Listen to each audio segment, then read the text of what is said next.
Au nom du Père et du Fils et du Saint-Esprit, ainsi soit-il. Mes bien chers frères, mes bien chers amis,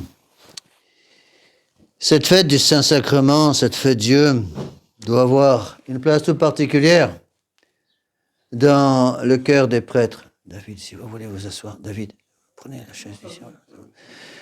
Avoir une place toute particulière dans le cœur de tous les catholiques. Pourquoi? Parce que le Saint-Sacrement est la perle la plus précieuse que nous avons dans l'Église.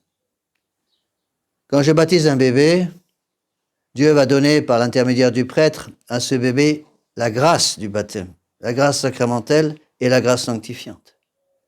Par la Sainte Eucharistie, c'est pas la grâce qui est donnée, mais l'auteur même de la grâce. Notre Seigneur Jésus-Christ avec son corps, son sang, son âme et sa divinité. C'est donc ce qu'il y a de plus précieux dans l'Église. C'est plus précieux que tout le reste. C'est tellement précieux que le bon Dieu a voulu, dans sa sagesse, protéger d'une façon toute spéciale le Saint-Sacrement. Ce Saint-Sacrement, il ne va pas arriver tout seul. Il va arriver par des intermédiaires. Donc le bon Dieu a mis 3 écrins de protection autour du Saint-Sacrement. Comme un diamant magnifique, pour protéger ce diamant, le diamant est enfermé dans 3 boîtes différentes. Premier écrin, c'est la Sainte Messe. Pas de messe, pas de Sainte Eucharistie, puisque la Sainte Eucharistie est confectionnée pendant la Sainte Messe. Deuxième écrin, le sacerdoce. Pas de prêtre, pas de messe, pas de Saint-Sacrement. Troisième écrin, l'épiscopat, qui est la complétion complète, si vous voulez, la perfection du sacerdoce. C'est pas un sacrement différent de l'ordre, c'est le sommet du sacrement de l'ordre. Mais l'épiscopat est nécessaire pour avoir les prêtres. Donc dernier écrin, si vous voulez, l'épiscopat, puis deuxième écrin, ça va être le sacerdoce, puis la messe pour obtenir le Saint-Sacrement. Et le démon sait ça. Le démon connaît très bien son catéchisme. Bien mieux que vous et moi. Et le démon va tout faire pour détruire le Saint-Sacrement. Le démon n'a qu'une chose en tête, détruire la présence réelle. Pour détruire la présence réelle, le démon ne peut pas l'attaquer directement, il n'ose pas. Il va attaquer la présence réelle indirectement en détruisant, en toucher aux différents écrins. Parce qu'il y a un tel lien entre la messe, l'épiscopat, le sacerdoce et le Saint-Sacrement, que si vous touchez à un de ces 3 écrins, vous touchez au Saint-Sacrement ipso facto. La deuxième raison pour laquelle ce sacrement est tellement important, le sacrement de la Sainte Eucharistie, et ça on n'y pense pas assez, c'est que le sacrement de la Sainte Eucharistie, mes bien chers frères, c'est aussi le renouvellement du mystère de l'incarnation. C'est quoi le mystère de l'incarnation? Le mystère de l'incarnation, c'est le mystère par lequel notre Seigneur Jésus-Christ s'est incarné dans le sein très pur de notre Sainte Vierge Marie. Il a pris chair, il a pris corps, il a pris une âme, il a pris du sang humain, il a pris, tout en gardant évidemment sa divinité, il est Dieu et homme. Eh bien, à chaque fois que la Sainte Eucharistie se réalise, à chaque fois que nous communions, nous recevons, nous renouvelons dans nos âmes, dans notre corps, littéralement, le mystère de l'incarnation. Vous devenez, mes bien chers frères, à chaque fois vous communiez un peu comme la très Sainte Vierge Marie après la visite de l'ange. Elle vient de dire à l'ange qu'il en soit fait selon votre parole, et à ce moment-là, notre Seigneur Jésus-Christ rentre en elle. Eh bien, c'est la même chose pour nous. Et ça, on n'y pense pas assez. Combien pensent lorsqu'ils communient, en état de grâce, bien entendu, combien réalisent que le même Dieu, le même corps, le même sang, le même âme, la même divinité qui s'est unie à l'humanité, la très Sainte Vierge Marie, il y a 2000 ans, tout ce mystère extraordinaire de l'incarnation se renouvelle de façon extraordinaire par la Sainte Eucharistie. Le problème, c'est que la très Sainte Vierge Marie est Immaculée Conception. Nous, on ne l'est pas. Loin de là. Voilà pourquoi l'Église demande à tous ceux qui communient cette extraordinaire pureté qui est nécessaire justement à cause de l'éminente dignité de la Sainte Eucharistie. Et s'il est une chose à faire, mes bien chers frères, aujourd'hui, c'est renouveler en notre cœur ce désir ardent pour la Sainte Eucharistie. De comprendre l'extraordinaire dignité de la Sainte Eucharistie. Je voudrais vous expliquer certaines choses à ce propos, des choses qui sont peu connues. Jusqu'en 1958, jusqu'à la mort du pape Pie XII, cette dignité de la Sainte Eucharistie n'était pas mise en cause. Il y avait ce respect encore général dans l'Église catholique pour le Saint-Sacrement. Et qu'est-ce qui s'est passé à partir de la mort du pape Pie XII? Il y a eu un changement dans les mentalités. Le démon est un malin. Il ne va pas aller attaquer directement la Sainte Eucharistie. Il fallait d'abord changer les intelligences. Le poisson pourrissant toujours d'abord par la tête. Donc qu'est-ce qu'a fait le démon? Le démon va commencer par modifier l'intelligence des gens, si vous voulez, changer l'esprit des gens pour préparer des changements postérieurs qui vont attaquer directement le Saint-Sacrement, soit par la messe, soit par le sacerdoce, soit par l'épiscopat. Voilà ce qu'il faut comprendre. Et comment s'est effectué ce changement dans les mentalités? Peu de gens comprennent ça. Monseigneur Lefebvre, au séminaire, nous l'avait expliqué en long, en large et en travers. Il nous a expliqué que ce changement qui a commencé à apparaître dans les années 60, ça a été d'abord de mettre l'esprit démocratique dans les esprits. Donc ce changement, c'est d'abord la démocratisation de l'Église catholique. L'Église catholique a été fondée par notre Seigneur Jésus-Christ sur un système monarchique, et un système monarchique de droit divin.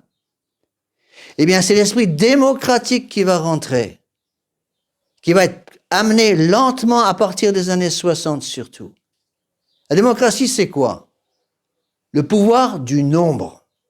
Donc on fait rentrer dans l'esprit des catholiques que c'est le nombre maintenant qui va décider.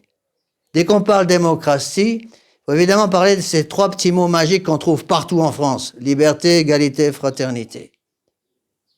Eh bien, ces trois mots vont rentrer dans l'esprit surtout des clercs, l'esprit des évêques, l'esprit des prêtres, évidemment indirectement aussi dans l'esprit des fidèles. Et le démon va faire rentrer, il va commencer par ça, rentrer dans les esprits ces principes de démocratisation de l'Église catholique. Alors, il va cacher ces mots.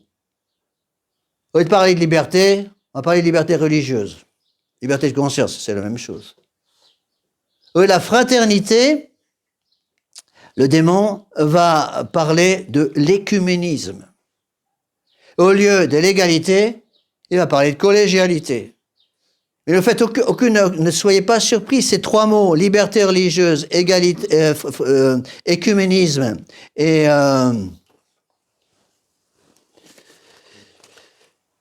collégialité, ce ne sont rien d'autre que les trois mots de la Révolution. La Révolution 1776 aux États-Unis, 1789 en France et toutes les révolutions qui ont suivi. On fait rentrer l'esprit démocratique. Et cet esprit démocratique va exploser littéralement. Monseigneur Lefebvre nous disait que c'est une bombe à retardement. Il avait raison.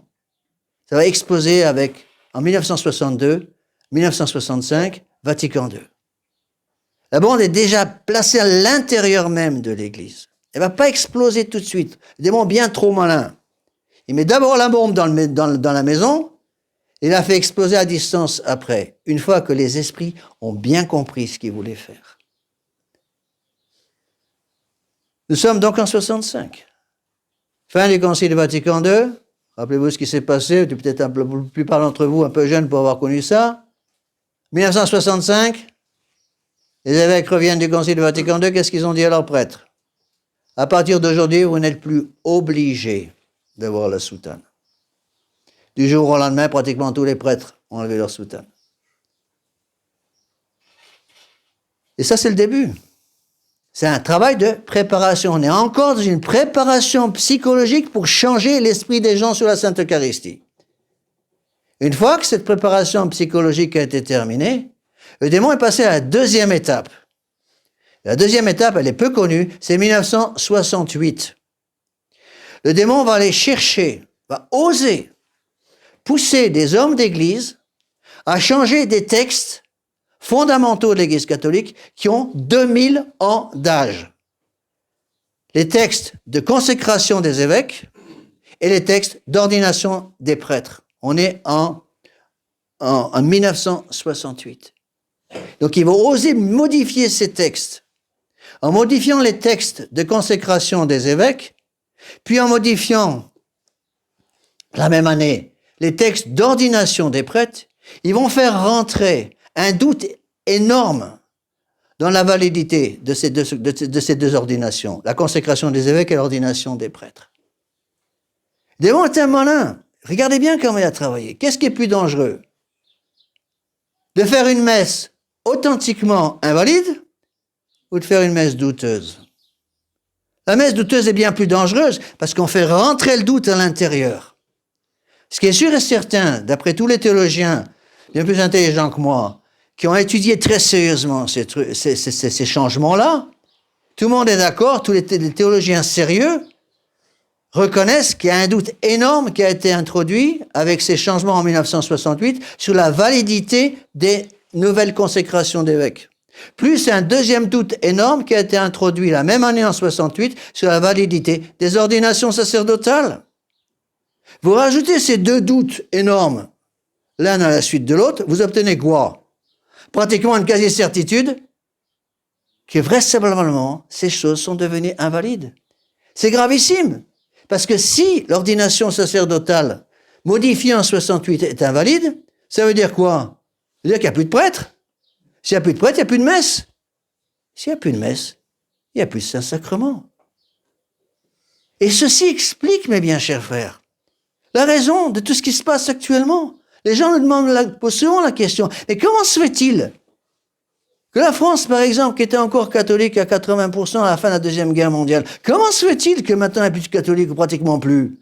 Je répète que le chiffre officiel de la pratique de la religion catholique en France, officiellement, c'est 2,5%. Comment se fait-il? D'où ça vient tout ça? Tout simplement parce que le démon, par son intelligence prodigieuse, n'oubliez pas que c'est un ange, donc il comprend les choses avec une intelligence qu'on appelle une intelligence intuitive, il comprend bien plus vite que vous et moi. Le démon a obtenu, dans la pratique, la destruction complète de la foi catholique, pratiquement complète de la foi catholique, en coupant l'accès à la grâce. L'accès aux grâces sacramentales, l'accès à la grâce sanctifiante. S'il n'y a plus de prêtres, sur les 7 sacrements, il ne reste plus que 2. Le baptême et le mariage. Dans certains cas, les laïcs peuvent se marier sans présence du prêtre, en cas d'urgence. Mais pour les 5 autres sacrements, on a besoin d'un prêtre. Vous voyez comme les choses sont graves. Et le démon ne s'est pas arrêté là. Ça, c'est 68. Étape suivante, 69, la messe elle-même. On va toucher la messe. Ils osent toucher des textes également qui ont pratiquement 2000 ans d'âge pour introduire encore une possibilité de comprendre la messe avec un sens protestant. N'oubliez pas ce que je viens de vous expliquer. Un texte équivoque est bien plus dangereux qu'un texte ouvertement hérétique. Et c'est comme ça que le démon a travaillé. Donc 69, changement de la messe. On introduit l'idée que la messe n'est pas un sacrifice. On détruit le sens propitiatoire de la messe pour plaire aux protestants. N'oublions pas qu'il y a 5 pasteurs protestants qui ont participé à l'élaboration de la nouvelle messe de 1969, rien que ça. Et on obtient une destruction supplémentaire. On est en 69. C'est pas encore le plus grave. Le plus grave est arrivé en 1983. Qu'est-ce qui se passe en 83? En 83, c'est le clou final sur le cercueil. Changement du code de droit canonique de l'Église. Parce que c'est une chose de changer les mentalités, c'est encore beaucoup plus grave de changer les principes même. Le code de droit canonique de l'Église catholique avait été préparé par le pape Saint Pie X pour protéger justement l'Église contre le modernisme.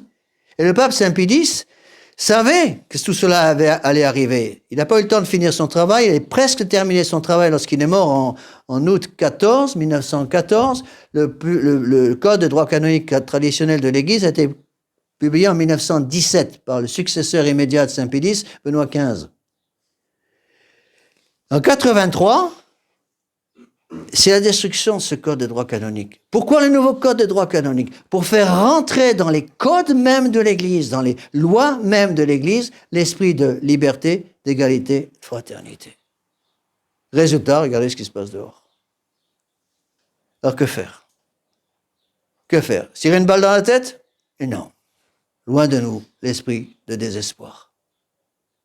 Revenir à son catéchisme. Et je voudrais rapidement, je m'excuse peut-être un peu long aujourd'hui, mais on ne peut pas parler de toutes ces choses-là en 5 minutes, c'est impossible. Revenir à l'enseignement traditionnel de l'Église sur la Sainte Eucharistie. Reprenez votre catéchisme de Saint Pie et lisez tout simplement le passage sur la Sainte Eucharistie. Le passage sur la Sainte Messe. Et on voit comment l'Église catholique, pendant des années et des années, des siècles et des siècles, a préparé ses fidèles à ce respect extraordinaire dans la Sainte Eucharistie. Je vous ai parlé de cette préparation psychologique à la Révolution. On le voit très bien, autour des années 60-70, on voyait très bien comment le démon avait réussi déjà à détruire 2 points de protection de la Sainte Eucharistie. Détruire d'abord l'idée même d'une action de grâce après la messe, qui est complètement disparue chez les fidèles, et deuxièmement, supprimer dans la pratique complètement les lois du jeûne eucharistique. J'en veux pour preuve, je l'ai vu de mes propres yeux, dans plusieurs EHPAD dans lesquels je suis souvent allé, parce qu'en tant que prêtre, je vais souvent dans les EHPAD pour donner la communion des fidèles. Je suis souvent allé dans des EHPAD en principe catholique, c'est-à-dire sous la dépendance de l'évêque. Dans les EHPAD, il y a toujours les programmes, le calendrier de la journée. Et pour le dimanche, qu'est-ce qu'on voit? 8 heures petit déjeuner, 9 heures messe. Vous croyez que c'est un hasard? Ça ne serait pas venu à l'idée de mettre messe à 8 heures, petit déjeuner à 9 heures? Pourquoi ils ont mis la Sainte Messe juste après le petit déjeuner? Et pour détruire tout simplement dans l'esprit des gens la nécessité du jeûne eucharistique. Donc je voudrais rapidement revenir sur les lois d'Église, sur ce domaine. Première chose obligatoire pour tous les catholiques, et ça c'est une obligation sous peine de péché grave, c'est l'état de grâce, évidemment. Celui qui mange et boit le corps de son sauveur indignement, le dit saint Paul, c'est l'épître d'aujourd'hui, il boit et mange sa propre condamnation. Donc d'abord l'état de grâce. Malheur, malheur à celui qui ose communier en état de péché mortel. Je dis pas ça pour vous tomber dans le scrupule, attention. Mais il faut être en état de grâce pour communier. Attention, ça ne veut pas dire que vous êtes obligé de vous confesser avant chaque communion. Non, ça c'est une erreur. Si vous êtes en état de grâce, vous n'avez aucun péché grave sur la conscience, après un bon examen de conscience, vous n'avez aucune conscience d'un péché grave, vous pouvez communier. Mais vous devez être en état de grâce, première chose. Deuxième chose, dit saint Pie, l'intention droite. Il ne suffit pas l'état de grâce, l'intention droite. Savoir ce qu'on fait. Réaliser que je vais recevoir le corps, le sang, l'âme et la divinité de mon Créateur et de mon Rédempteur. Troisième condition, le jeûne eucharistique.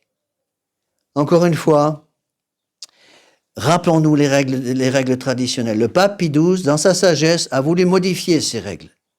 Il avait raison, parce que c'est le pape Pie XII qui a introduit les messes du soir, a autorisé les messes du soir. Avant, les messes devaient toujours être célébrées le matin. Donc il y avait un jeûne eucharistique depuis minuit. Le pape Pie XII ayant autorisé les messes du soir, logiquement, a dû changer les règles du jeûne eucharistique. Mais connaissez-les, ces règles du jeûne eucharistique. Les règles du jeûne eucharistique sont là pour tous les chrétiens, tous ceux qui communient. Sauf cas d'extrême urgence. Par exemple, un mourant qui reçoit la Sainte Communion en viatique est dispensé du jeûne eucharistique, puisque justement, c'est un cas d'extrême urgence. Il peut y avoir aussi certaines dérogations pour des grands malades, pour des personnes qui, pour une raison physique, ne peuvent pas jeûner pendant longtemps. Ça, c'est autre chose. Mais les règles doivent être connues. L'Église demande à tous les catholiques qui communient un jeûne eucharistique de 3 heures avant la communion. Pour le prêtre, c'est 3 heures avant le début de la messe. Pour vous, c'est 3 heures avant la communion, pour l'alcool et toute la nourriture solide. Un médicament ne rompt pas le jeûne. Donc, si vous prenez un médicament avant la messe, vous pouvez communier. Bon. Ça, c'est la première règle. Donc, le jeûne eucharistique pour toutes les personnes qui communient. avec ce jeûne eucharistique, la nourriture solide. Il y a aussi des règles de jeûne eucharistique pour la boisson. L'alcool, c'est 3 heures. Pour la boisson, le café, par exemple, ou un verre de jus d'orange, c'est 1 heure avant la communion pour les fidèles, 1 heure avant le début de la messe pour le prêtre. Il faut connaître ces règles. L'eau, encore une fois, ne rompt pas le jeûne. Donc, l'état de grâce, l'intention droite, le jeûne eucharistique, et encore une chose sur laquelle insiste l'Église, une tenue adéquate correspondant à la dignité de ce qu'on va faire. Et j'ai remarqué, parce que j'ai été missionnaire, j'ai roulé ma bosse dans une trentaine de pays, donc je commence un peu à connaître certaines choses. J'ai remarqué que les gens des pays riches ont un mal fou à comprendre ça, et qu'on n'a aucune difficulté à comprendre ces choses-là dans les pays très pauvres. Dieu demande, l'Église demande que nous ayons une tenue qui correspond à la dignité de la chose que nous allons faire. Vous allez voir le président de la République, vous n'allez pas y aller en savate. C'est du bon sens élémentaire. Bon, à cause de la dignité, en principe, de la personne que nous allons rencontrer. Donc on peut se poser des questions aujourd'hui en France. Ça, c'est autre chose. Donc, attention à ça. Bon, encore une fois, l'Église demande donc aux hommes de s'habiller de façon correcte. Je m'excuse de faire des remarques. Encore une fois, ne prenez pas mal ces remarques que je vous fais. Je vous fais ces remarques parce que d'abord, c'est mon devoir d'État. Ensuite, parce que je vous aime bien. Si je m'en fichais, je ne vous aimais pas, je ne vous dirais rien du tout. Bon, il n'est pas normal, par exemple, qu'un homme vienne à la messe en short ou même en bermuda. Ça ne correspond pas à la dignité de la place. Venez en pantalon, s'il vous plaît. Encore une fois, ceux que j'ai prévenus avant, qui ne savaient pas avant de venir, peuvent communier aujourd'hui. Ils n'ont pas fait exprès. Mais faites attention à ça. Une dignité aussi pour les hommes. C'est important. Bon. J'aime beaucoup, je ne peux pas l'obliger, mais j'aime beaucoup la coutume pour certaines personnes, j'en ai connu, qui avaient comme point d'honneur d'être toujours au moins pantalon, chemise et cravate pour la messe. C'est pas obligatoire, l'Église n'a jamais imposé. Cependant, je pense que c'est une bonne chose. Vous voyez, pour les femmes, d'avoir 2 choses importantes, à savoir la robe de longueur suffisante et le voile sur la tête. Bon, ce sont des vieilles coutumes qu'il faut respecter. C'est des détails. Ce ne sont pas des détails. Toutes ces choses-là ne sont pas des détails. Encore une fois, n'oubliez pas cette préparation psychologique opérée par le démon avant l'arrivée de la messe, avant l'arrivée de la nouvelle messe. À ce moment-là, les choses peuvent être comprises beaucoup plus facilement. Donc, battez-vous, mes bien chers frères. N'ayez pas honte d'être catholique. C'est ça que la Révolution fait aujourd'hui. Nous pousser, nous, catholiques, à avoir honte de notre foi. Parce que si vous mettez le petit bout du doigt dans la bouche du modernisme, il va tout prendre. Cette semaine dernière, quelqu'un qui se prétend encore catholique, complètement moderniste, m'a dit, mais monsieur l'abbé, vous ne comprenez pas que les commandements ont été inventés par les hommes. Donc ils peuvent être modifiés selon les périodes dans lesquelles on vit. Avec des principes pareils, on détruit toute la foi catholique. J'ai dû dire à cette personne, mais attendez, les commandements ne viennent pas de Dieu? Ah oui, mais c'est l'Église qui les a explicités. Mais c'est pas du tout ça. C'est Dieu qui est là. Ah oui, mais l'Église est humaine. Non, madame, monsieur, l'Église est divine. Attention. Vous voyez, on voit comment, justement, le démon a tellement travaillé que maintenant, des choses qui étaient évidentes avant ne le sont plus. Je vais vous donner un exemple. J'ai déjà donné cet exemple à d'autres personnes. Je m'excuse de me répéter, et c'est une des choses qui m'a le plus frappé. Un des pays les plus pauvres dans lesquels j'ai été amené à missionner, c'est le Gabon, en Afrique centrale. À l'époque, j'étais dans la fraternité Saint-Pédis et nous avions au Gabon une chapelle très importante, avec plus de 1000 personnes à la messe.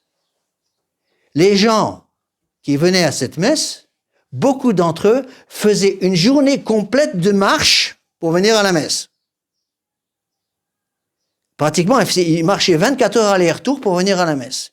Ils n'avaient même pas l'argent pour payer le bus. Ils venaient en haillons. Quand je dis haillons, c'est des haillons, même pas appeler ça des vêtements. tous avaient un sac plastique dans la main. Et dans le sac plastique, le vêtement du dimanche. Ils arrivaient à la mission. À l'entrée de la chapelle, il y avait une porte à droite, une chambre à droite, une pièce à droite, une pièce à gauche. Une pièce à gauche pour les hommes, une pièce à droite pour les femmes ou l'inverse. Les gens arrivaient, passaient dans la pièce et se changeaient. Des gens qui vivaient dans la misère, mais vraiment la misère, ressortaient de cette pièce impeccables. J'ai jamais vu de toute ma vie de prêtre en 42 ans un service de messe comme celui que j'ai vu au Gabon. Des gens qui étaient en haillons un quart d'heure avant, qui servaient la messe avec une dignité extraordinaire. Ils avaient tous la chemise blanche, impeccable. Les femmes, toutes, avec ces vêtements de couleur très bariolés, ça correspond à la culture là-bas, mais tout impeccable, il n'y avait pas besoin de leur expliquer ces choses-là. Quand j'étais dans les îles du Pacifique à Rotuma, par exemple, au nord des îles Fidji, j'ai vu la même chose. Les gens comprenaient ces choses, ils n'avaient même pas besoin d'expliquer. En France, il faut tout expliquer, parce qu'on a perdu la foi et le respect envers la présence réelle. Donc demandons, mes bien chers frères, demandons, je m'excuse d'avoir été un peu long, demandons à la très sainte Vierge Marie. Je viens de vous expliquer que la Sainte Eucharistie, c'est le renouvellement du mystère de l'incarnation. Demandons à la très sainte Vierge Marie de nous donner ce même respect qu'elle a dû avoir pour la présence de son Fils en son sein pendant 9 mois. Pendant 9 mois, du 25 mars au 25 décembre, il y a 2000 ans, la très sainte Vierge Marie était un tabernacle vivant. Pensez à la très sainte famille, Saint Joseph, la très sainte Vierge Marie, qui se sont occupés de l'enfant Jésus pendant 30 ans. Je croyais qu'ils avaient le moindre doute sur sa divinité. Essayez de penser au respect extraordinaire que devait avoir la Sainte Famille, Saint Joseph et la très sainte Vierge Marie, pour la présence de notre Seigneur Jésus-Christ en leur sein. Au tabernacle, mes bien chers frères, c'est la même chose. C'est le même Dieu qui est là. Il n'y a pas de changement. Au lieu de cette très sainte Vierge Marie, vous avez la fille. Bon, c'est peut-être pas la même chose, je vous l'accorde. Mais le Dieu est le même. La divinité est la même. Donc ne tombons pas dans le panneau et rattrapons tous ces épouvantables sacrilèges. Rattrapons tout ça par un grand respect pour les Saints-Sacrements. Quand je parle avec je vais finir avec ça, ça m'arrive de parler avec des prêtres modernes. On parle souvent, parce qu'on se rend compte dans un endroit neutre, je dirais, parfois ils acceptent de parler un petit peu. Et une fois, j'en avais rencontré un comme ça dans un hôpital. Et il me dit, ah, moi, vous faites quoi ici? Je suis venu à confesser un fidèle. Il m'a regardé avec des yeux ronds en disant, ah bon? Vous confessez encore, vous? Ben, évidemment qu'on confesse. Il me dit, oh, nous, ça fait une belle lurette qu'on ne confesse plus personne. J'ai plus personne au confessionnal, de toute façon, plus personne ne se confesse. Ah. Et j'ai dit, mais les gens communient encore chez vous? Ah oui, tout le monde communie. Plus de confession, tout le monde communie. C'est mathématique, ça veut dire une multiplication exponentielle des communions sacrilèges, c'est mathématique. Sans parler du problème de la validité de la nouvelle messe, je ne vais pas me lancer là-dedans maintenant parce que ce n'est pas le sujet. Mais demandons à la très sainte Vierge Marie d'augmenter en nous la foi en la présence réelle. La foi en la divinité de notre Seigneur Jésus-Christ. La foi en le respect extraordinaire que nous devons avoir envers la présence réelle, le sacrement qui contient l'auteur de la grâce, le même Dieu qui s'est incarné et qui est mort pour nous dans son humanité le vendredi saint. Au nom du Père et du Fils et du Saint-Esprit, ainsi soit-il.